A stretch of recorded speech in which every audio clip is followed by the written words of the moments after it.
Cette approche-là, Hyperstories, elle est écosystémique, elle est ouverte, et évidemment, on intègre de plus en plus de partenaires autour de nous, notamment Beaux-Arts, Jam, j'en ai déjà parlé, donc Beaux-Arts sur la partie plus expertise autour de l'esthétique, de l'art et du patrimoine.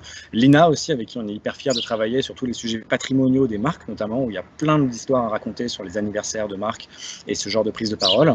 Et puis cette approche écosystémique, on est fiers aussi de voir que notre partenaire Unibail la prend aussi pour lui et développe de son côté un réseau de partenaires que je crois, Olivia, tu vas nous présenter rapidement. Ouais, je pense que s'appuyer sur des partenaires, c'est essentiel. Et nous, les centres commerciaux, on n'est rien sans l'offre du centre commercial, je dirais.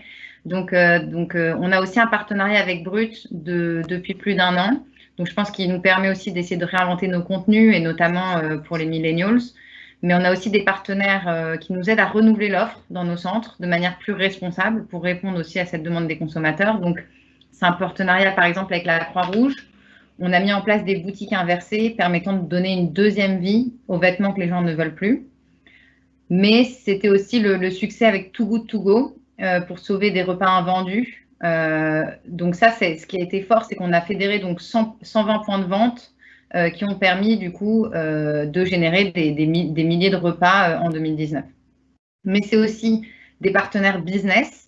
Là, c'est pour répondre plus à des besoins marchés. Donc, c'est le cas avec Retency, avec qui on travaille sur la data et la performance des opérations événementielles dans nos centres. Car effectivement, vous, les marques et les agences, avez de plus en plus d'attentes sur ces sujets-là.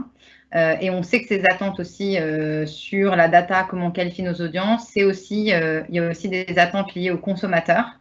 Donc, ça fait une bonne transition pour qu'on vous présente l'étude How We Shop et que Gaëlle vous donne un peu plus de détails, parce qu'effectivement, je pense qu'aujourd'hui, on veut pouvoir proposer des offres de plus en plus personnalisées à nos clients et qu'il faut qu'on puisse travailler donc dans ce sens avec les meilleurs partenaires pour avoir la meilleure offre pour nos consommateurs.